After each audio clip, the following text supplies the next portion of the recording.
Hello, this is Business Without Bullshit, and today we are talking to Tando from Musa. What's Musa, Tando? So Musa is a venture health assessment and tracking platform that helps small, medium businesses and startups understand the strategic gaps, prioritize what they need to be doing with their business, and connect them to the right financing. It's all about communication, isn't it? All about the fact that startups haven't got a clue of how to explain to a bank why they should lend the money, or a VC. And it's a bloody good point. So we got into all of that, and I think I pretty much slagged off most countries at some point as well. Accidentally, may I add. Hello and welcome to Business Without Bullshit. I'm Andy Uri, and I'm joined today by Amelia Hook. Hello. Hello, Amelia. And today we are joined by Tando Matanda. Good name. Tando is co-founder and CEO of Musa, the world's first intelligent venture assessment platform who are redefining the funding process for startups and SMEs. Yes. Musa aims to provide strategic advice, direction, and access to capital to facilitate SMEs development through using digital tools and insights while also connecting them to funding networks. That would be excellent if you managed to do that. Tando, welcome to the podcast. Thank you for having me, guys. Oh, and you have traveled from afar. Is that fair? I have come all the way from down under, so Melbourne, Australia. Australia, with roots in Zimbabwe. Exactly. So Melbourne via Zimbabwe, right? Okay. Yeah. Three great places, I guess, including London. So what's bothering Tando at the moment? What keeps Tando up at night? Oh, plenty of things, particularly when it comes to, financing businesses. One of the big things, 50% of businesses fail, right? And we kind of take that for granted. More than 50%, isn't it? Yeah. 9 out of 10. It's like, well, startups, 9 out of 10. And then with small and medium businesses, it's 50% within the first 5 years. Wow. And the two main reasons that they fail are actually super simple when you think about them. They're getting the right amount of money that they need to scale and grow, and then being able to get the right advice and insights to make the decisions about what they should do next. So it seems very clear, right? So we sat there and we're like, well, what do we do about this? And the only way you're going to bridge the first one, which is the $5 trillion funding gap that exists for small and medium businesses, is if you bridge the information gap that exists between entrepreneurs and financiers. So why though? Do people ask for not enough money, or people just don't want to give them the money they're asking for, or both? So it's fundamentally entrepreneurs and financiers are just speaking a different language. So, and everyone who works in corporate knows we make up all this crazy jargon, and finance is no different, right? So whether you're in debt, in terms of like deploying capital as a investor, or whether you're working for a bank, there's all these words and these metrics that you have. The average entrepreneur just runs their business. They know how to run their business. They know what matters for running their business, but they don't necessarily put it into the words and the language that the bank wants to see, that the VC wants to see. And that disconnect means that a lot of people just aren't able to access the capital that they need. And a lot of people don't know the metrics and measures that actually matter to the financiers in order to get them the funding that they need to grow. Yeah, it's a very interesting point. It's almost easiest to think about it if you think about talking to the bank, isn't it? Banks have you've got to sort of understand about bank psychology, haven't you? They're very conservative. They basically don't take risk. They need a plan. Richard Sinclair, good friend of the show, as they say, he was told a great story about, he was a clown. He was a professional clown when he was young, like children's entertainer. And he built this business up and it was doing £1 million a year or something. He went to see the bank when he was like 21 and said, I want to borrow some money. And they said, what do you do? And he said, I'm a clown. And they obviously, like, as a bank, he thought it was hilarious because he just used to amuse him back then to tell a bank, I'm a clown, why don't you lend me £500,000? But the bank can't process that. They're like, well, you made this weird joke in the interview that he's a clown, but he is a clown. Yeah. I mean, anyway, but is it not, okay, so let's get into that information thing, but is it not matchmaking too? Like I meet businesses all the time and I'm like, well, you need the Tinder, isn't it? It's like, how do you tell everyone out there, and how do all those people out there with money? Because if you've got money, you're not looking to invest, you're looking to keep your money generally. Yeah. And you have to be persuaded. So is that not some of it, or is that? So it's interesting. We take the clown example, right? And your mate. So if we're looking at him, he might have gone, yes, it might not have even been the joke that he said, right? He went there, and if he had gone with these are the exact numbers, these are the exact recurring revenue and gross margin and all those fun words that the bank wants to see, that investors want to see. If he was going to VCs, he would need to show this 10x crazy, Hockey stick. I'm going to have, 10 clowns across, 10 clown schools. I'm going to have 10 clowns a week. Which, by the way, was the other thing I was scared of as kids. So Clown. Oh, you got the clown thing? Yeah. What's that called? Clownophobia. It's got a funny name. Yeah. So we would be sitting with him and being like, he would go through an assessment, would be able to tell him the gaps in his business and be like, okay, this is the strengths and weaknesses of your current business across a bunch of holistic measures. Not just financing, not just viability like a bank or financier is looking at, but everything that matters from a strategy perspective. And then it's like, okay, so how do you want to grow your business? So do you want to just have a couple more, you just want to get a little bit bigger, or do you want to get $100 million, annual recurring revenue big and build a digital platform to educate people on how to be children entertainers, right? Like, how big is the dream? Because that then determines whether you're going to a VC or whether you're building your business to go to a bank or whether you're building your business to exit it to sell it to a strategic, Cartoon Network or something. I don't know, like some kind of exit strategy that means that at some point you have a business that's healthy and somebody else wants to fund it or somebody else wants to buy it. So it's about giving him the visibility of the benchmarks that matter and the insights that matter so he can make those decisions and grow a healthier business. And using the right language with the right people. Yeah. And I mean, what's your approach to this? So you have a platform, and how do you do this? So it's not just me. I'd love to. Oh, can I infer that? You, the royal you, the we? I can't take all the credit. I mean, I'm, a strategic consultant, so ex-BCG, ex-the Nielsen Company, who ended up... Masters in Strategy and Innovation from the University of Cambridge. Something I very much need on my CV with a distinction. Oh, brilliant. Fucking put that in your purpose bucket. Brilliant. No, so really, I'm a strategist who ended up in venture capital and had because I was an entrepreneur who struggled to raise funding. And all the business schools, all the Cambridge, all that stuff hadn't prepared me for dealing with venture, with investors. Yeah. And I sat there and I'm like, well, this seems, if I can't navigate this and I'm a strategist, a business strategist, and I have all these, I'm supposed to know this stuff, and the average person is not going to be able to unpack, how do you get the money that you need to grow and scale your business? But what I did is I gathered people a lot smarter than me. So my co-founder is a professor of entrepreneurial strategy and a statistician at the University of Sydney, who is also my mother, because turns out the smartest person I could find was actually directly across from me on the kitchen table. Oh, brilliant. So we have the joy of being a very rare mother-daughter fintech founder duo. Yeah, mother-daughter duos are probably rarer than I'm a father-son one. But yeah, maybe mother and daughters are rarer, just by the simple, anyway, yeah, let's not go there. Yeah, they are. They are actually. And what did your mum originally do? So she has this, she spent the last 30 plus years doing entrepreneur development, working for USAID, World Bank. She helped set up probably the first accelerator in Africa or Southern Africa, and has helped educate 2,000 agriculture and agri-tech businesses. So it's always been the hands-on, how do you educate businesses and entrepreneurs on how to build healthier businesses? And then I was on the other side as a VC.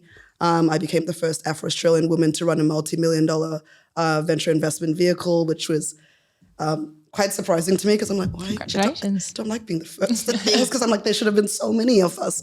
But yeah, at the same time, I'm like, I was solving the problem from the funding perspective. But yet the problem is bigger than just deploying capital. The problem comes from how do you make the pipeline quality better? How do you empower entrepreneurs to actually tell a better story and build healthier businesses, healthier, more fundable ready, more funding ready and more fundable businesses. So that's what we wanted to solve for. And now, the team's about 7 people. We've got, our devs, we've got, a chief product officer who is, the head of API integrations at Intuit or QuickBooks. And so it's a bit of a dream team. They're in TurboTax too, don't they? which they're huge. Exactly. A lot of it must have to come from education as well, though, right? Like starting early and actually changing mentality of entrepreneurs, because they don't want to do finance. I mean, we're accountants, right? They don't want to speak to us either. They want to just go out. If you're talking about the entrepreneur, the CEO, yeah they're bonkers. You've kind of got to be bonkers. But actually, they've often got to be quite good at raising money. So they're good entrepreneurs are good at telling the story, and showing that passion. I mean, maybe a similar question. Is it entrepreneurs are kind of crazy just because you teach them to tell their story better? It doesn't make it a good investment decision, does it? Do you know what I mean? And that's the bit we separate ourselves from, we're not a due diligence platform. We're not saying and there's a lot of due diligence platforms. There's a lot of platforms that were built for investors or for, to better go through their own process. But what we found, the gap was, it's like there's very few things that were built for the entrepreneurs. Really sitting there and being like, how do you start understanding that this is not for the good of the investor or the bank or the financier. This is actually the benchmarks that make you a better business. And it's in your best interest if you want to build a robust, healthy, competitive, viable business. Oh, so you will tell them I make, toy clowns, and you will say, well, in the toy clowning. Exactly.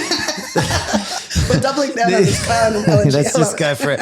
In the toy stuffed clown industry, which is very popular, there's this other company that does it, and they do gnomes, toy stuffed gnomes, and they make this kind of margin, and then they're selling this kind of numbers, and you should make yours look a bit more like that kind of stuff. You know? And think about so understanding their actual. So from an investor seeing lots of different things all the time, they have a natural benchmark. It's a bit like our job. We're always meeting different businesses, and you meet some that are more impressive than others. So you try and give them that hindsight or that. Yeah. So if what it looks like in terms of that experience, we have two.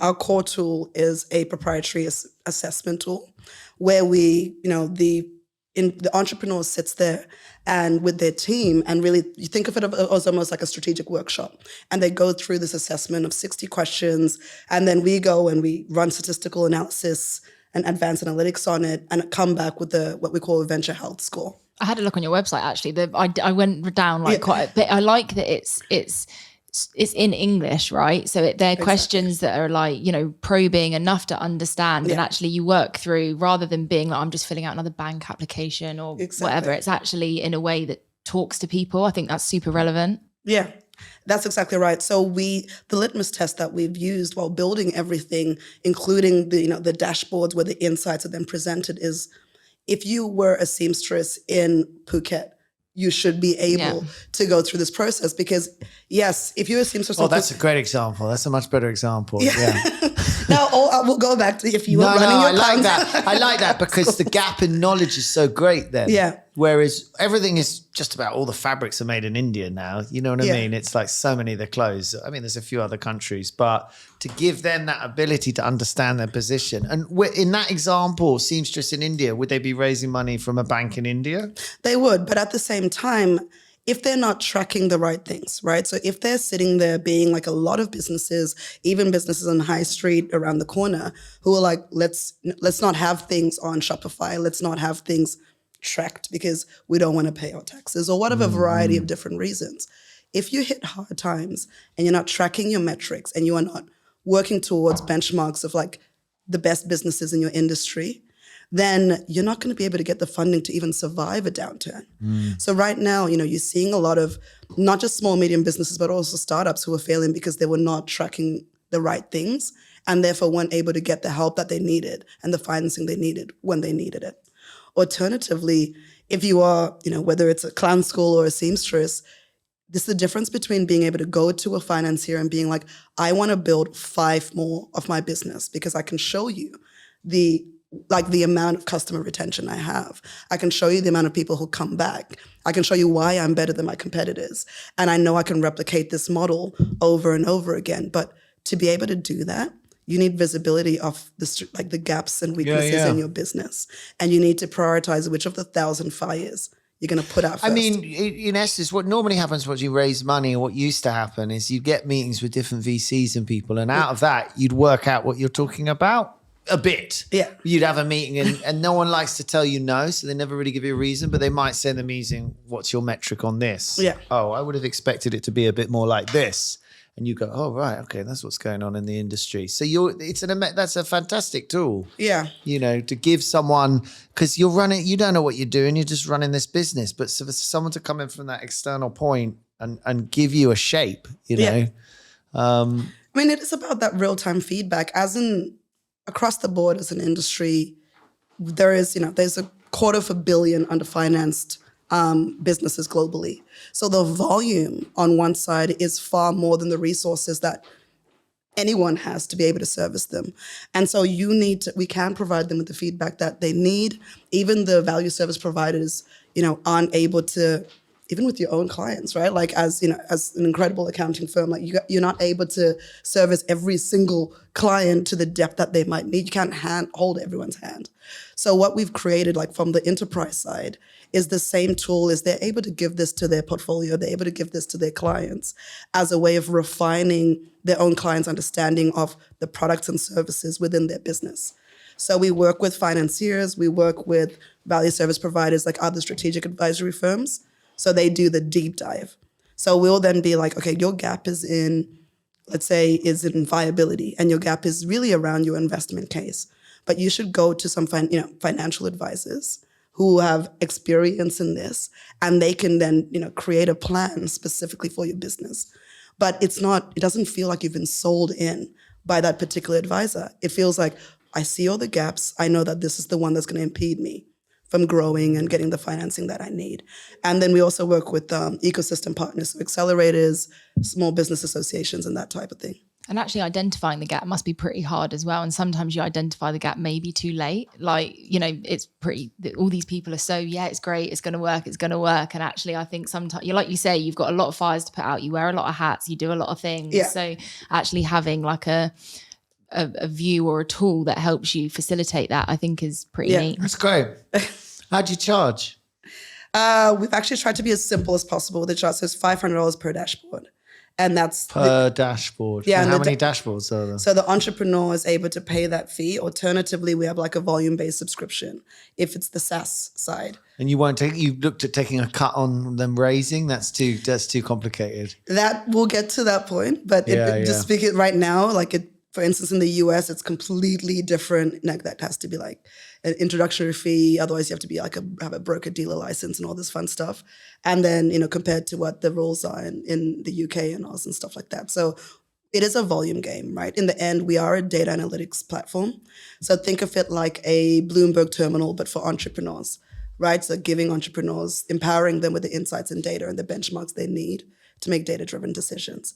So it turns out that's what we're trying to solve for. But if there's all sorts of weird businesses, including clown stuffing businesses, apparently, how do they enter? There must be a human involved. How do they enter what type of business? There must be some business you're like, well, we've never done clown stuffed animals before, but we've done gnomes though. We've done gnomes, and the gnomes went really well. To be fair, like with everything in big data and AI, you just have to go super slow, and you've got to go like vertical by vertical. Okay, so you focus. So you're doing the fintech. Correct. So we're focused on tech-enabled startups right now. So particularly those in e-commerce, SaaS, fintech, and the ones who already have a lot of information and access. Okay, the big spindly areas with annual recurring revenue and all of that stuff. Yeah. And in which countries are you operating? Operating in Australia, moving to the UK, hence currently on tour. And are you moving as well, or you're just expanding? Or listen, as long as the sun is out, I'll be. I know. Everyone was leaving London a week ago. Did you notice? And then the sun come out, and everyone's like, "Well, it's all right." I mean, as long as it's sunny from now till the end of September, we'll forgive it. Tando, that's how long she's here for, the summer. So yeah, I mean, then you can always fly back in as brief as, and then fly back. But it is what amuses me on a day like today, which is 29 degrees or whatever. I just think of all the British people going, "Oh, it's fucking hot," I know. Oh, I'm really unhappy about how hot here. Yeah. I'm at home, I'm boiling. It's like, oh, sorry, we didn't get the temperature perfect for you there. Yeah, they're the same people that moan for 6 months saying we haven't had any sun. So I must admit, even though the central line was boiling today, I was like, Don't moan, it's too hot. At least the sun's out. What's your long-term plan with this then? Okay, we're in Australia. You know, where we're going. Are you going to use your platform to raise money? I mean, that's a separate question. But what's your long-term plan? No, like really our North Star has always been like, how do you make things more equitable for entrepreneurs globally? And in particular, like, how do you make it?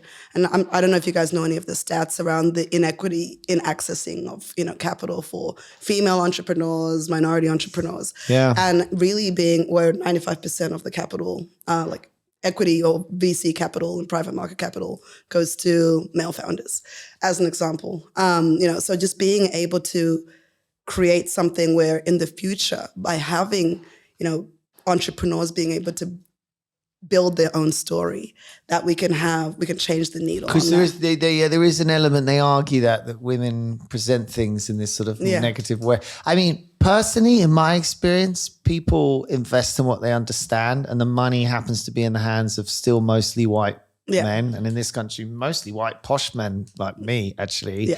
And so if I was like sitting opposite a lady, I the thing I get worried about is that sort of stats get turned into sort of racism or sexism. Yeah. And actually, in my opinion, I don't think anyone's sitting there saying, this is a black woman, Amelia, we're never investing in this woman. Even if it's the best idea. I was going to invest, but then I realized you're black and you're a woman. No fucking way, you're out. You're like, now it's 0.5% chance. I mean, that is not happening in London. Most Londoners are like, you're black and a woman, this is fantastic. Everyone else we had was a white man and they were dull as shit. I want to work with you. But you don't you're a woman, just to starters. I can predict women much harder than a man. And I find it much more complicated to work out at times how to talk to a woman about certain things. I'm thinking mostly of my wife at the moment, but if it's someone, so, I mean, it's just the unconscious bias is you are most comfortable with people most like yourself. Yeah. And so you think, I'm investing this money. Do I know how to talk to this person? Yes, I do. So for me, I think that is the massive part of it. But do you see it differently? Like, that's actually my perspective. All right. And so having worked in VC, I think before that, I was very much like, the system is broken and we need to change VC. Right? Or we need to change the financiers. Okay, so you were running a business trying to raise money, then you went into a VC. Then I went to VC, how and then I was on the other side. Like on purpose, did you? Yeah, the journey. And then I'm sitting there being like, VCs are super under-resourced. A VC with $100 million might have 5 people on that team. A bank deploying $100 million in terms of debt probably has 100 people on that team, right? But at the same time, they're still going to have 10,000 people flowing in trying to get access to that money. So both of these industries are super under-resourced. So you've got a situation where it's like, how do we improve the quality of the pipelines? All right. So we have the dashboards and the assessment tools, and then we actually built a pipeline management tool, which is all about like really quickly assessing businesses, getting to the quick no's, and then being able to give real-time feedback to the 90% of businesses that shouldn't even be trying to enter the top of your funnel as a financier, right? And so that was the bit where we're like, if we can just improve the quality of the things coming in, then we can increase the visibility of all different types of entrepreneurs. And just cut the noise down. Tell us what we need to know. Yeah. I mean, a good VC will literally be like, oh, shut up. Exactly. What's this? Okay, thanks very much. And they all look the same when they come in, right? So if they're getting delivered to you all packaged up the same, and they've come through the same funnel. And that naturally solves the equity thing, right? Exactly. If perchance. It has a huge part to play. I think the problem you're solving is 20% of the problem. Do you know what I mean? But if you can improve by 20%, that's a massive gain, you know. And maybe it's more. Maybe it's 50% that you give information in the right format that I can understand. You're not wasting my time, And I mean, it's like don't send in a 6-page CV. Have you ever seen one of those with a picture of yourself on the front? Oh my God. Yeah, pictures aren't for me. And they think, and their mum's been there and they say, this is such a cracking CV. And you just think this person's mad. Yeah. So the biggest problem facing, that you're really trying to solve a problem within the industry of fundraising is where you are in a tech landscape. I mean, what is your business? It's a fintech, basically, is it? So it's like advisory tech, right? Somewhere between advisory and that's fintech. a dangerous combo, you know? No, when you mix up consultancy with tech, it's really hard on valuations because they can't mix their eggs. I mean, well, I think straight up we are a fintech, right? So the end game becomes we automate it. Yeah, we help people match them to the correct funders, correct type of financiers, right? So when they know what their growth strategy should be based on the strategic gaps, then they know what kind of funding strategy or financing strategy they should have. And so then it's like, okay, go for this venture debt.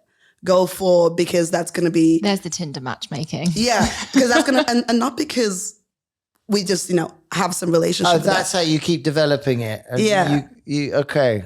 Okay, that's quite... You start straying into a space that sort of lots of people are in, though. I quite like your focus at the moment, which is like, look, I'm just here to sort out your key numbers. Exactly. So you know where the hell you are. Yeah. You maybe think you're doing really well. You're actually doing terribly.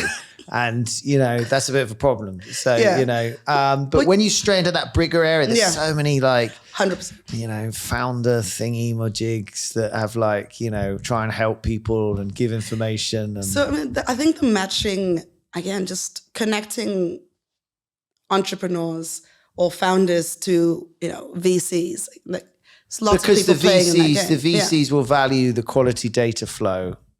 Yeah. In theory. But what makes, and why we're starting really at this assessment and tracking. So think again, Whoop, which is the health tracking, the leading health tracking wearable, meets Bloomberg, but for entrepreneurs, right? So they track their health, they assess their health. Nice, okay. And they're doing it 3, 6, 12 months out before they need fundraising.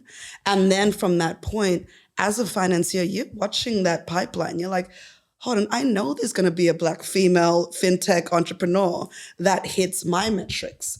And they're coming along because I can watch them come along. And, just that ability to then manage how you deploy capital becomes different rather than all of a sudden, here's a match because, this is just a match for the sake of having a match. And so when we talked and we spent a year doing ethnographic research, we spoke to about 20 to 30 VCs and financiers. We talked to 100 entrepreneurs, and the same thing kind of came out, which was if you're an entrepreneur and you're not good enough, you just get a no or a polite no, right? The feedback is very vague. And so you kind of scamper off not knowing what you don't know. And if you're a funder, you're sitting there being like, I saw an awesome business, but it wasn't ready. And I can't help them get ready because that's not my job. And so they may not, and it might be what we're talking about. They might be female, minority, or what have you. But you don't have the resources to help them get ready or get to where you can fund them. So you just hope maybe they'll come back and your metrics one day will be more equitable and you have a better portfolio representation. But also for the founders as well, timing is key, right? You've helped them get organized 3, 6, 9, 12 months, like you say, in advance, and you're getting organized. So then when they need cash, they can get cash rather than thinking, shit, I need cash now. And it goes bang. Yeah, exactly. So, really there's 4 dimensions that we look at, and they're, defensibility, viability, desirability, and feasibility. So when you're thinking about it, something like viability is when do you, can you actually, is this going to be profitable to build? Right? Is this going to make money? And that's in part of what we've built into it is even cash flow projections, right? Businesses like yours, which have this kind of gross margin and this kind of, on average, have this kind of OPEX. And at this point, they'll need this amount of money and they'll raise this amount of money. And so from that point, you can start thinking, well, why am I so far off the benchmark? Why am I asking for 3 times more than the average business like my business? Do I have some inherent inefficiency? And again, we don't solve that for you. We're not going to be It just identifies the weaknesses, right? Yeah. But we can refer people to this incredible ecosystem that already exists of amazing value service providers. So we've finally gotten to the point at least in, kind of the northern hemisphere rather than the southern countries, right? Where there is so many resources, but people are struggling to figure out who to go to, when to go to, and for which of the many fires. Right. And so being able to be like, this is your exact issue, talk to people like this, and then move on to the next thing. And then you were asking about what is the end goal in terms of when does the matching thing get really interesting and when do we bring that? That's when we move to the global south, right? So that's when we move to taking the assessment tools to Africa, Latam, and Southeast Asia. The global south, did you say? Yeah, because that right in those areas, we've particularly we've spoken to the incredible ecosystem of investors that exist in sub-Saharan Africa, for instance, and they have amazing portfolio companies. There's such an incredible network of businesses there, and they're struggling to get international investors in. They're struggling to get international financiers in because the international financiers are like, we don't have full transparency. We don't understand. We don't know how to benchmark these businesses. We don't have enough data and insights.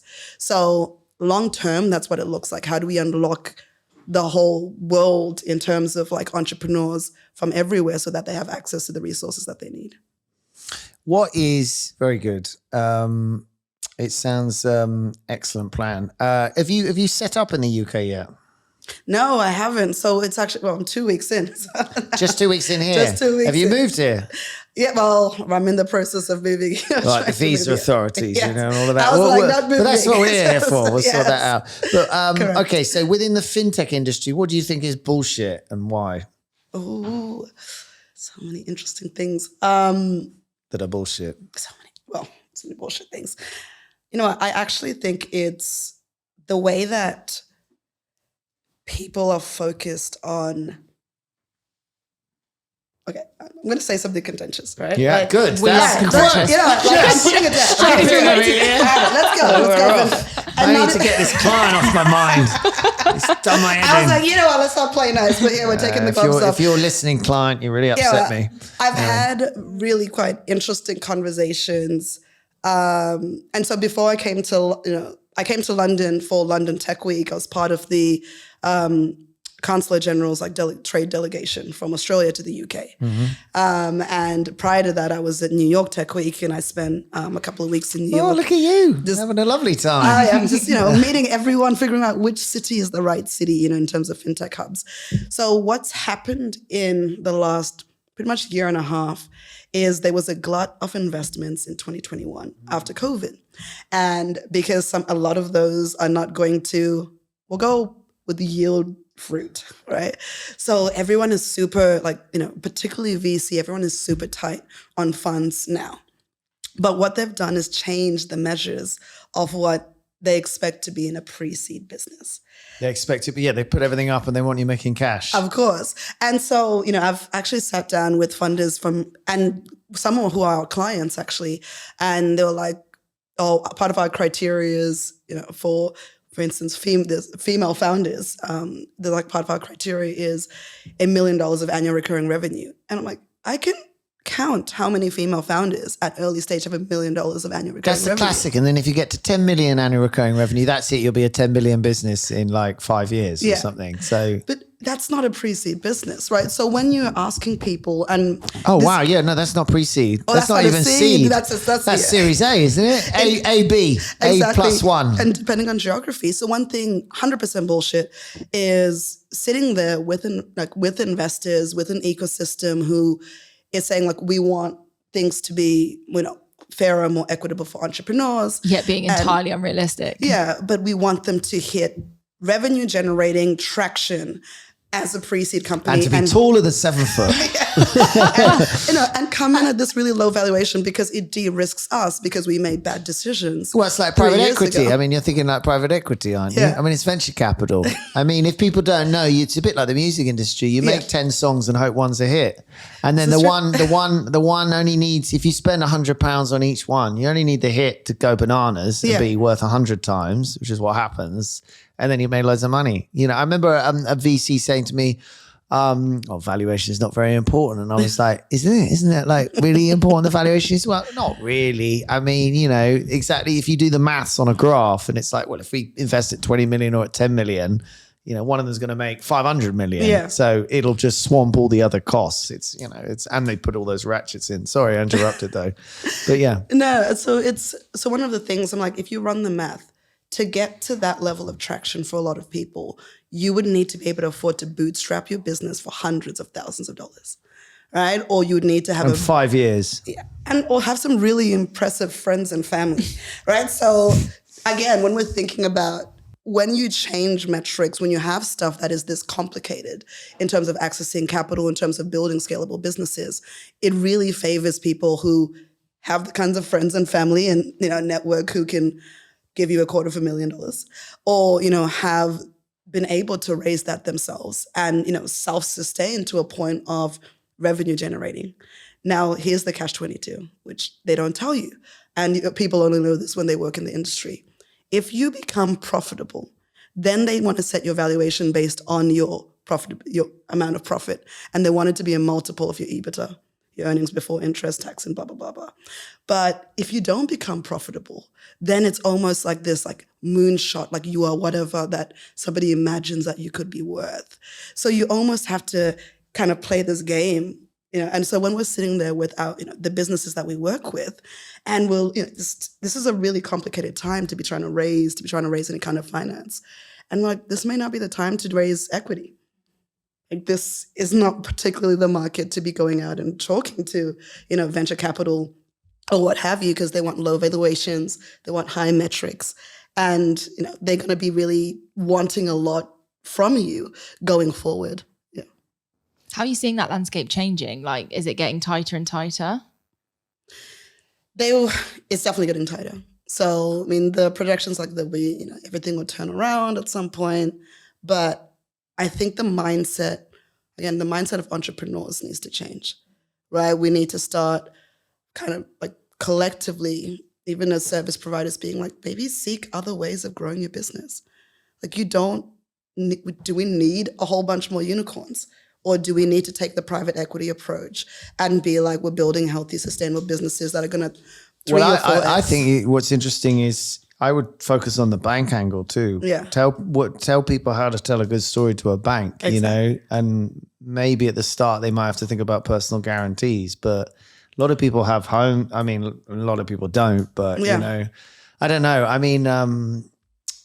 think the bank aspect is, we've got to get them lending better, and they really do think in quite a particular way. They do. And you've got to really understand that and learn how to give them the information. Don't make them panic. Just if no one's clear on this, banks don't do risk, at all, and they like you to. If you have to smooth it out a little bit, look at your revenue recognition policies, have a good look at them. Think carefully about your recognition of expenses to ensure you know.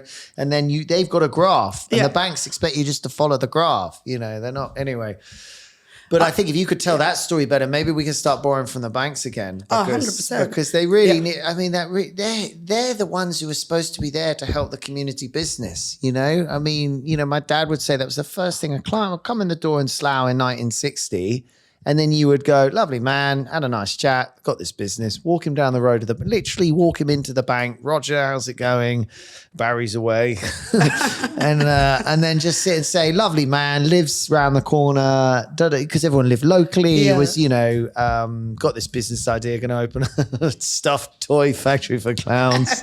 It's going to be big. Here's your $500,000. Yeah, and they would loan him the money. They would open over a handshake. Yeah, exactly. And I know I'm playing the violin or something, and we won't get back there, but it's become these massive operations. So what that means is you've got to sort your data out, as in what you're saying, if you can present yourself in the right way and just understand how to communicate with them, you know what I mean? Anyway, that would be great. What's exciting, and we've spoken to some of the the big Aussie banks, and if you look at the trends of even the big banks here and in the US, one, driving financial inclusion is a major aspect of what banks. Is that what it's called, financial inclusion? Yeah, so pretty much getting more people access to finance is something that banks and governments are all trying to solve for.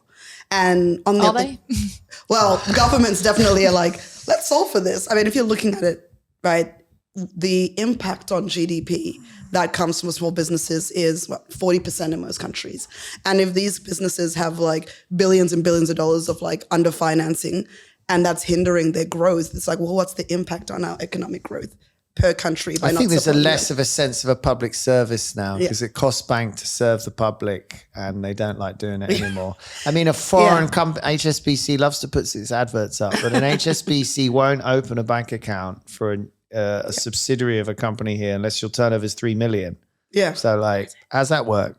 I'm looking at, I've just set the company up. It's like, well, difficult that, isn't it? You know, world's global bank my ass, you know. Santander will do it if your global turnover is audit limits about 10 million or something. Yeah. Then they'll look after you. But I don't blame the banks on the other hand, because you cost them money. You're not going to borrow for them, blah, blah, blah. But there's the bit. You will borrow for them. If you could, that's what they want you to do. And you become healthy and sustainable enough, right? But where are the assets? So the problem is it's all tech businesses now. It's not a factory that I'm stuffing clowns in, you know, in Slough that they can like put a loan on a building I want to buy. Because I would buy the building. I'd say, well, I need this factory maybe. You know, you could rent it, but you might say, oh, I'll buy it. They're going to lend me the money to buy it. And anyway, whatever, you know, it was so much more tangible. Exactly. It's a phone on an app. Yeah. It's some lady from Zimbabwe, Australia, who's just turned up in the UK. Yeah. I mean, with respect, you know, no, of course. It's like she could bugger off any minute, you know. Don't you think that's part of the point though? Like, and I guess strategy is like telling the story, like you say, is so vitally important. They've got to understand what you're doing. They've got to understand what you're selling. Physical things, of course. I mean, it's way easier for even me to understand. But you've got to give them something to 100%. An asset. Yeah. They need something they can lean against. Something. So I mean, I don't know. That's the bit that I would be more fair to them. People back in the day would risk. Yeah, you would pay to be an apprentice. When you joined a partnership like us, you had to put, you know, 100 grand on the table, and it was your problem to work out where it came from. Yeah. Now we still have capital in the business, but the banks lend it to our partners, but the partnership has to guarantee it. The bank will only lend it if we guarantee it. So, you know, if you become an equity, Amelia, you know, you'll get this bank loan you barely know about, which is on our thing, but we take out of your money, you know. But, you know, nowadays, I remember talking to people and they're like, oh, I'm not taking any risk. I'm employed. Do you know what I mean? Yeah. So I think part of the thing with the bank is but at the same time as an advisor, I would always say, never give a personal guarantee. But you know what? Maybe that's what you have to do. Maybe that's not such a bad circumstance, is it? I mean, you'd rather have venture money than lose your home. That's the problem. Oh, yeah, true. But at the same time, it's like even that an entrepreneur, like, don't waste your time going to the bank until you have these things. Don't waste your time doing, you know, it's the joke in VC, death by 1,000 coffees, right? Like, don't waste your time at these coffees. Like, you are not. Have that in relationships too. It's like you talked to, just right off the bat, you're not ready. No, you're not ready. Like, just tell me. And it's the okay. Slow no. They call it the slow no too. It's okay not to be British, ready. we're pros. Yeah. We're the best at the slow no. And I think just, you know, and with that said, like as you've said, like Australian, Zimbabwean, fresh I'm not going to a bank being like, hey, y'all want to hand me some money, right? Like it makes no sense. Yeah. Unless I'm showing up, as you said. No, I'm being unfair there, but the global world is often like that, isn't it? You know, everyone's moving around. You know, it's very mobile. It's like people couldn't fucking go anywhere before. I mean, you're going back to 1950, 1960. There was no you could move to Australia if you really wanted, but you know, on a ship maybe. On a ship. Ironically, there weren't really any visas. You could go and live where you want, but the concept of doing that, you know, I mean, that's been brilliant. Is there anything else you wanted to say about your business? You good? I don't feel a bit razzles over there. I'm like, sorry, I'm not doing a very good job. Okay, we ready? So Tando, now we're going to do something that we really need a better name with. So we could have a it's called the quick fire round. Yes. I hate that name. It just needs to be sexier, I think. Anyway, we're going to ask you a series of questions, very easy questions you'll know the answer to get to know you a little better. Are you ready? You clear? Dee's going to cue some imaginary music, and we're off. What was your first job? I worked at a juice bar in the middle of the mall, like dead in the middle of the mall, like in the walkway at the mall. Oh, wow. So there was no hiding place. So free juices? Do you like juices? I don't like juices. Not anymore. Yeah. It was. And can you get sick of fruit? That happens. And it's Australia, so sometimes there are huge spiders in the bananas and all this kind of. Yeah, just not because for me. they were shipped from Queensland, you know, down to, and also because it was in the middle of the mall. You couldn't hide. So if your crush was walking, you'd spot him at the top, and you're in this. It's like having the monitor face the front door, isn't it? Yeah, There's You just had to just looking up gnomes online and clowns for sale. I mean, you just had to duck underneath the level. You're just like, I'm just going to duck underneath and hope that he hasn't seen. Did you have to wear like a hat, like a head? Oh yeah. You had to tie a bandana, like This is in Oz. This is in Melbourne. So, what's your worst job? Is that your worst job? Now, you know what? My worst job would have been at uni when I decided my infinite knowledge that I wanted to be one of those promo girls, like at the bars pouring the drinks for people. Yeah. And then I realized I don't like nightclubs if I'm not there to party. I was like, this is beyond trauma. And I just did it at my don't confuse tourism for immigration, as they say. Exactly. So I'm there. I'm like, I think I did like 2 shifts, and I'm like, this is the worst ever. Drunk people when you're sober is not for me. My friends drunk. Well, I'm trying to get free drinks. It was awful. I don't blame you. They're very disappointing, drunk people. And they tell you the same story 4 times. A little bit too close too. Yeah. And don't finish it. Yeah. And then you're like, I've already heard this, and they're grabbing you a little bit closer, and I'm like, don't need to get any closer, and don't need to hear the story for the 4th time. God. You know, I haven't told you this, but I really love you. Oh God. You know, it's 12. It's time to go home. You know, it's lunchtime.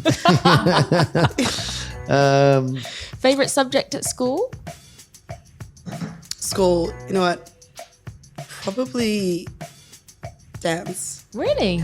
Yeah. Are you a creative person? I am, and it's weird. So I always tell people that, honestly, I'm like, entrepreneurship is a creative pursuit. Like, if you're crazy enough to build a business from an idea that's in your mind and then risk it all, as we've said, like mortgage your house and then hope somebody will like your idea. I'm like, this is no different to, being a musician or an artist and really having something that you want to bring to the world. So actually at uni, most of my friends were creatives. I spent most of my time at the art department, the fine art department, hanging out with those guys because I felt like they had my kind of crazy energy. No, I think you're right. Well, you had a fine art department, not just an art department. Yeah. We look down on the art department. I'm in fine art. No, they mean different things. Like fine art is like when they make stuff, like ceramics and stuff. Is that what that means? Yeah, and then art is like philosophy and etc. Theology. I was no good at art. Where are we? What's your special skill? Ooh, special skills probably around.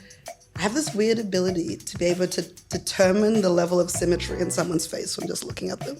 Oh my God, don't look at my eyebrows then. No, I can't. I've had to learn to turn it off, but I automatically could just measure up people's faces. And then turns out... This is the strangest special skill we've ever had on BWB. I mean, anyone, I can't imagine a situation where anyone could determine... You can't even tell if someone's got hair or not. I can't tell. I won't remember. I won't remember anybody's hair in here, which is... And yeah, I could also, maybe because I just measure stuff. Okay, you're good at measuring stuff. Yeah, I can guess the height of pretty much any man, person. I have to say. Really? Any man. I'm just like... Okay, let's do D. Come on, D. Stand up, my man. 5'11". 6. Yeah. Really? I don't know why. My brain just automatically just measures.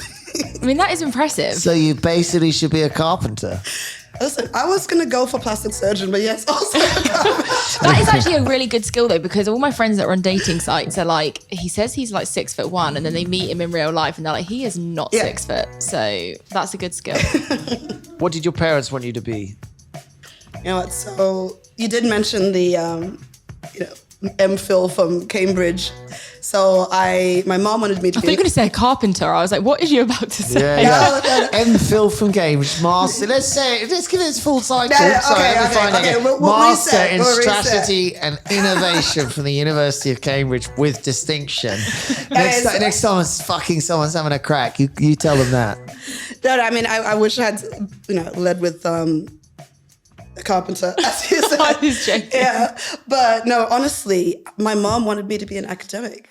Like, that's like the family business. I don't know how else to explain it. Like, I grew up, remember sleeping underneath her desk at the university and spending like my afternoons like running through the library and stuff like that. So and I'm a PhD dropout, just for context. So dropped out of a PhD, refused a PhD spot at Cambridge, and I really deeply disappointed my family by getting a doctorate and not becoming an academic. But I was like, I don't want to teach about entrepreneurship, and like, this doesn't make any, I just want to be an entrepreneur. You've really pissed them off. Yeah, I had to piss them off, but then I lured my mom to the dark side. You lured your side. mum back in. I did. This now is she's all a an clever entrepreneur. ploy. Moving on. But I was gonna say, like, of all the weird things that happened, I made choir and track every single year in high school without ever trying out. I mean, that's impressive. You made track. I made track and choir that's a very, every year. Made track and choir. No, but not at the same time. No, it's just, I would literally, I would see it posted up. I'm like, why am I in choir again? I'm like, I don't sing. I did see not you. try out. I see. You're shit at both. I am. Well, You must have been good at track. Okay. Okay. That's confusing things for me. I was good at track, but I didn't want to do track because You've got a really nice voice. So I'm surprised you can't. You sure being tone deaf is very rare. It's very rare. I was definitely tone deaf. I ended up having It's to very get rare. that fixed. Yeah. You can't fix it if you're actually tone deaf. It's really unusual, but not knowing how to hit the notes. You've just got to basically sit at a piano for a while going ding, ding, la, la, la, la, la, la, la, la, la, la. Yeah. And then you sort of learn where they are. But being tone deaf is incredibly rare. So and you've got a really nice tone to your voice. So in theory, you'd be a great singer. Like if you hear Lauryn Hill talk, she doesn't actually talk massively differently to you. It's gone well. Office dogs, business or bullshit? Well-trained ones are business. Those weird, the ones which are antisocial or have anxiety and all this fun, interesting stuff that people's dogs now have. New things, in my opinion. I'm like, don't bring them to work. What's your vice? Wine. Okay, Yes. good. Yes, well done. Proper vice. But not all like, not like a... No, everyone comes on here and says, being too good in charitable events. But you know what it is? Too much going to the gym. Too much to the gym. That'd be T's answer. When I do the maths, it's like everything else super healthy. And then it's just like, you have 2 glasses of wine, even if you're having them 3 times a week. I'm like, that's calories that I do not get anywhere else in life. And I'm like, that's a lot of calories. My favorite drink's a margarita. Do you know what? I suddenly realized this week, I've never actually made my own margaritas, I mean, it's one, and I didn't even know how to make it. It's lime juice. I had no idea. You have to squeeze like 3 limes and then you put a bit of tequila in it. You add some Cointreau if you want. It's actually quite an easy home cocktail to make. And it's the fresh lime, but it's nowhere else do you use fresh, like lime juice. It's like, hello.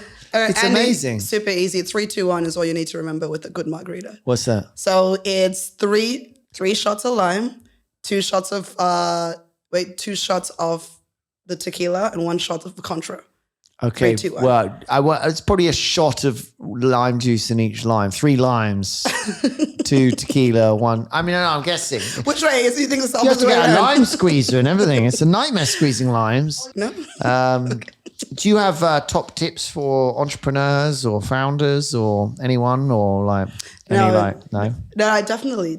Like, I mean, your whole platform is a top tip. That is the top tip. But is there anything you would say to people out there, whether they be Black women or not? No, I think for all entrepreneurs, right, it's about, educate yourself, right? Like honestly, like empower yourself with the data, with the insights and with the information, and then really focus on building a robust and healthy business.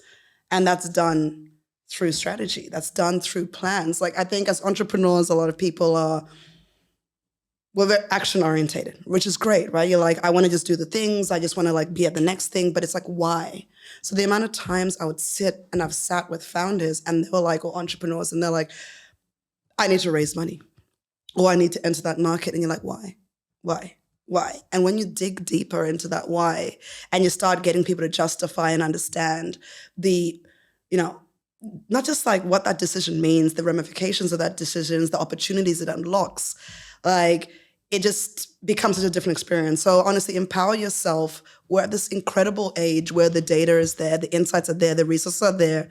And I don't mean jump on ChatGPT and write like, what should my like go-to-market plan be? Like it means like actually go and unlock the incredible amount of resources that exist, including platforms like what we've built. But in general, like there is so many people out here who are purposely there to help entrepreneurs build healthier, more robust businesses.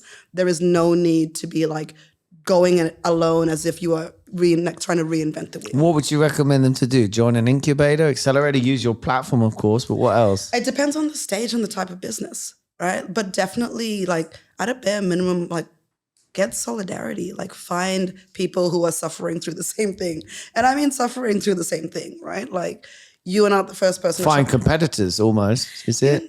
Even your competitors, find comrades, right? Like Comrades. really find the people. Comrades in commerce. Yeah, the people that are going through the same things. I like it, comrades in commerce. Like that sounds like a T-shirt that needs to be made, right? It was the original name of this podcast, actually. Yeah. And I just when I said it to you, if you say it to anyone over, because I liked it was like a play on communism and capitalism and like mates. But you say it to people over 60.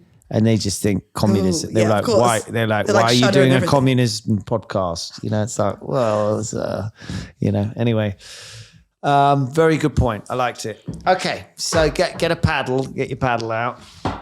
We get a paddle if we want it. You can wave that. We can wave that. So we've got to challenge these. So we're going to reel off some terms, and you have to tell us whether you think they're business or bullshit. Without explaining anything? No. You explain away. Hold the paddle up nice and clearly. Tell me what you think, and tell us why, and we may retort.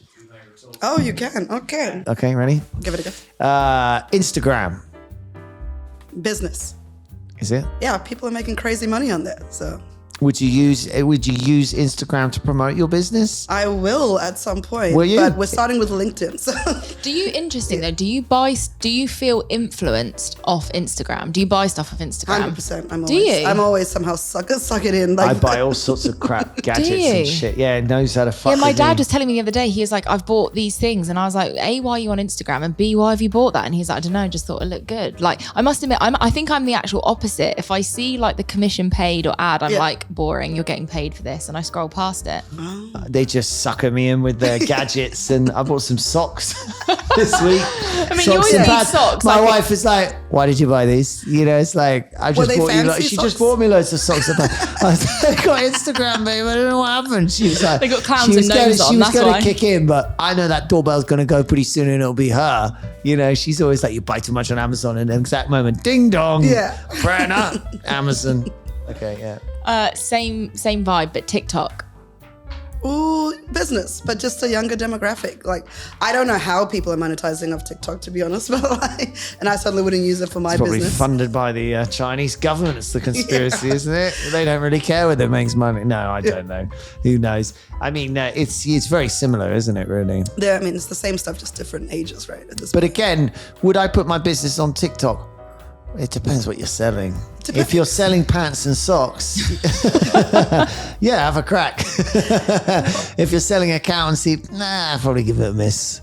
Anyway, breakfast meetings. Ooh, of course, business. You do breakfast meetings? I hate breakfast meetings. You got to eat in the morning and talk to someone. They're like, oh, meet me for breakfast. Yeah, meet me for breakfast at 8 a.m. Fuck off. You know I'll do that on my own. Thanks very much. No, but the reason that has to be business is because actually a lot of people with kids, a lot of like female, be it entrepreneurs, investors, or like even professionals, don't like doing evening stuff because they've got to like do like, you know, mom stuff, kid runs and stuff like that. So a lot of like the female events are actually breakfast events, which I don't have children and I'm always like, God help me, that's a 7 a.m. And I almost... a breakfast event, is that different? It's a bit different. It's still savage as the old breakfast events. While I'm trying to have coffee and talk to someone. Maybe partly, I just, you know, it's funny, I like a lunch. I was going to say, lunch and dinner you're okay with? Yeah, I don't mind eating in front of someone, but I do in the morning for some reason. It's like, do you really need to see me eating in the morning? I don't know. Isn't that weird? Can't remember. I've got a problem. Is it your go? Yeah. You can do a different one if you want. Okay, yeah. That was China. Ooh. Investment TV shows. Ooh, like Shark Tank and whatnot. Yeah. Listen. That's interesting. Okay, I'm gonna have to go some halfway in between. No, you can't do the halfway. All right, then I'm stuck here with business. Yeah. Because they do deploy a lot of capital. They've done incredible things in terms of making people even know what do they deploy any capital? Not in this country. Shark Tank, Mike. They talk about deploying capital. But they honestly, like, people didn't even know what venture capital was. Oh, I see. And then these guys showed up. They're a great education of basically what's going through an investor's mind. And if you're B2C, you sell, like in the US, you will sell out everything after you're on Shark Tank. Yeah, it's exposure, right? So you're doing it for marketing. TV right? advert. Great TV advert. No, I'm a fan. I mean, that's strangely fascinating. Founders' egos. Ooh, it's a lot of bullshit. Depends on, and particularly the kind of founders who, hate to say it, like the ones that we talked about before, the 95%, you know. So you've got a lot of people who are like, Andy, you're out. Yeah, I know. yeah, no, you got a lot of people who are like, Again. I am just super clever. That's why I got it done. That's why I ended up building this insert thing here, and I don't. Do people talk like that? 100%. I've Oh met my so many God. people. Oh my God. It's like pretty much like I'm just the second coming of Christ, and that's why this is all so epic. And you're like, well, The guy from WeWork. It worked for him very well, though, didn't it? yeah. So I mean, there's a lot of narcissists in entrepreneurship, and to be honest, you need to be a little bit narcissistic to believe that your idea is going to change the world and make, $100 million and whatnot.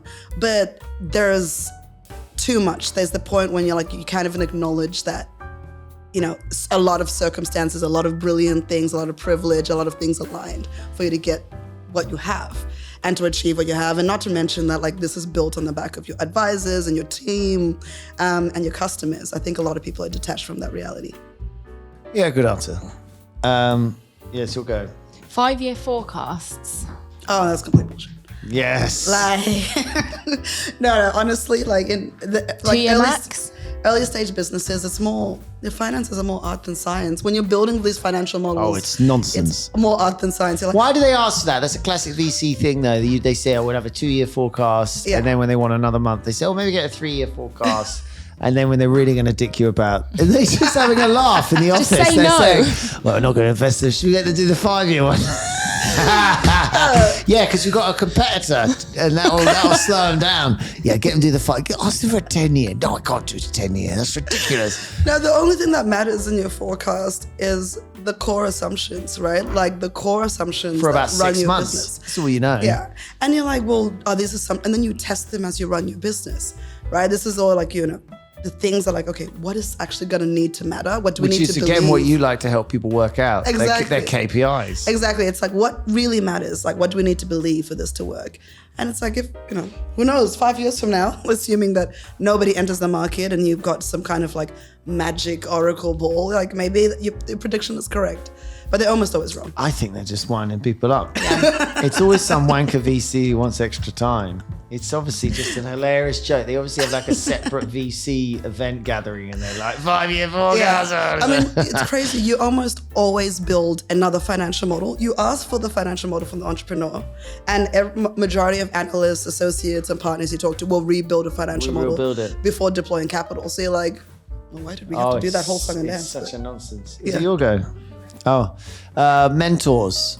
Oh, that's straight business. Like, finding the right ones is super hard, but the way you need them in order to get anywhere, I think I love the quote, which is like, you stand tall by standing on the shoulders of giants, right? So Is that the whole quote? I wasn't know the second bit. Stand tall by standing on the shoulders of giants. And it's like, yeah, so if you don't have access to them, if you don't know where to find them, if you don't know that you need them, yeah, you're doing yourself an incredible disservice. It's very hard to succeed without them in anything, not just business. So we'll do a couple more. Is it your go? Mm-hmm. Internal meetings. Oh no, that's like what? If they go for longer than 30 minutes, what are we even talking about? Like, where is the agenda? Why are we getting comfortable? Unless it's for team building. And I find the first time I meet someone, I need more than 30 minutes.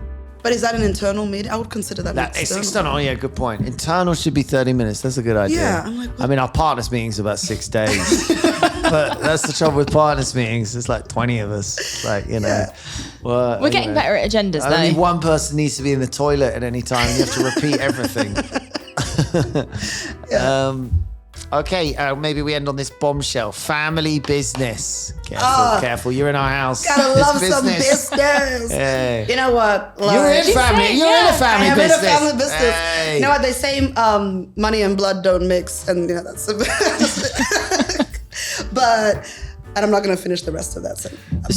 The secret, it's quite difficult with your parents because your parents don't like to be told what to do by the kids, and the kids get to a point that they don't like to be told what to do by their parents. Yeah. I think the thing that surprises you as a kid, even though I'm 46, is how much my dad doesn't like to be told. But the idea of my son telling me what to do is like hilarious. It's like, forget about it.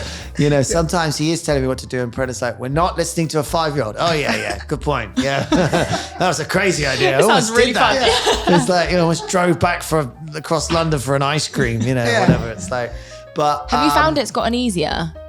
The older you've got, or the longer you've worked with me him? and Dad both are great of you? friends now. I was definitely angry with her before. But amongst siblings, that's the danger zone, actually. Because in a way, mum and dad, you're going to tussle, but you've always kind of been tussling, your parents and children, you know? Yeah. But between siblings, if you overlap your responsibilities, that's it. You might never talk to each other again. And regularly that happens because there's something that just makes your fire turn to belly, your belly turn to fire, a sibling telling you what to do. You're like, if there's any motherfucker in the world who doesn't get to tell me what to do, it's you. We grew up together. Yeah. We are equals, you know, and I don't know what it is. You're the youngest. Imagine my brother, he's 7 years younger than me, trying to tell me what to do. And I'm like, no. Well, imagine you're both you've got to overlap. You've got to both be in charge of marketing. Yeah. As long as you're both so it happened with my sister who passed and my brother. They both ran this building and business. So they sort of overlapped at one point. Yeah. And they completely fell out. I mean, they completely fell out. And, you know, they recovered, but, you know, and it was very sad to watch, you know. It wasn't like screaming at each other, but they just totally fell out. Do you have siblings? I do. I've got 4 siblings, and obviously my co-founder is my mom. So 100% agree. Getting that trend, because I'm the CEO and she's the CSO. So transitioning that from what's S, strategy officer? Yeah. Fucking hell, you're the one with the freaking. No, she actually has more accolades. She got the PhD. She's even more impressive. Oh. But you know, it was hard to like get it across where it's like when we're at work. So at work, I call her professor.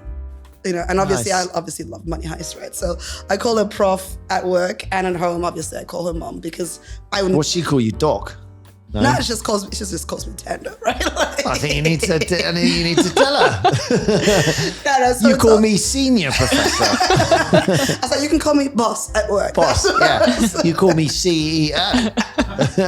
No, so that's always been, but I think by putting like that kind of like that, like a different term, it's important. It switches over. So she knows when I say, no, like professor, she switches into like the tone switches. But how do you know when she's switching? You don't know. That's why you need the name. I know when I walk into a house that I must stop the risk. Oh, okay. I cannot tell that woman. Do you know sometimes people say too, like, oh, well, you know, it's all you talk about. It's like, we don't have anything else to talk about. I mean, the funny thing is, as you get older as a family, sure, there's lots to talk about, but, you know, we talk about that as well. It gives you like a really big, endless subject, isn't it? It's like, you know, is it so bad you talk about work? It's like, well, it's just a mutual interest as well, right? Mutual interest. I mean, you know, it's quite nice slagging people off you work with. And doing all the gossip. Yeah. Oh, it's great. But you know, most founders, like the biggest one, like businesses fail because of a lot of like founder issues, right? Like the business partner issues.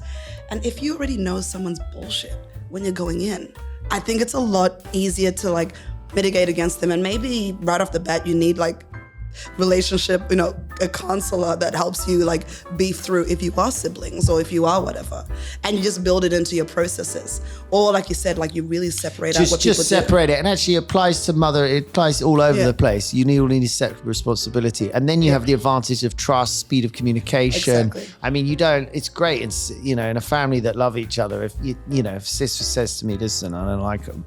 You know, usually there's a next stage with the person. I say, well, why don't you like him? And And, you know, if they just give me the right look, I'm like, all right. Yeah, like no. Fuck them, you know. I mean, you know, it's like, I can't even be asked to hear. I trust your opinion. You know what I mean? Fine. If they're an idiot, they're an idiot. And this isn't how we talk about all our staff.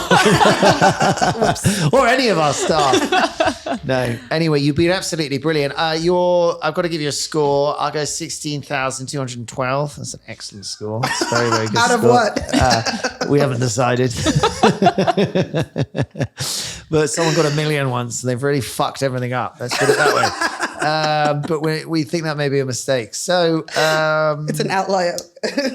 where do they find you? Where do they find this business? What's it called? Musa, MUSA? Yeah, so it's Musa Ventures.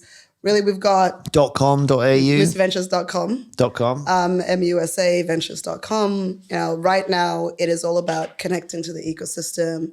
So being able to find the accelerators, in the UK. the small Are business. you focusing on the UK, not New York? Is this your spot? Yeah, this is my spot. Yeah, so nice. Good choice. We've sold London. So London rocks. the Small Business Association. It's closer on the map too.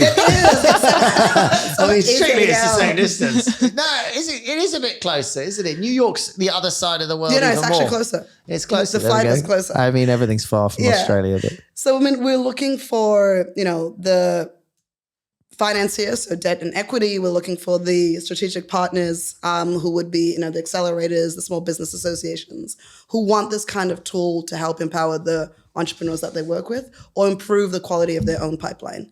So I think it is really about when they're thinking about it, like how do you give the entrepreneurs that you work with, even if you're a value service provider, for instance, the tool so that they can understand the strategic gaps, prioritize which fires to put out, and then determine what's the best strategy to grow and scale their business, including what kind of financing that they need.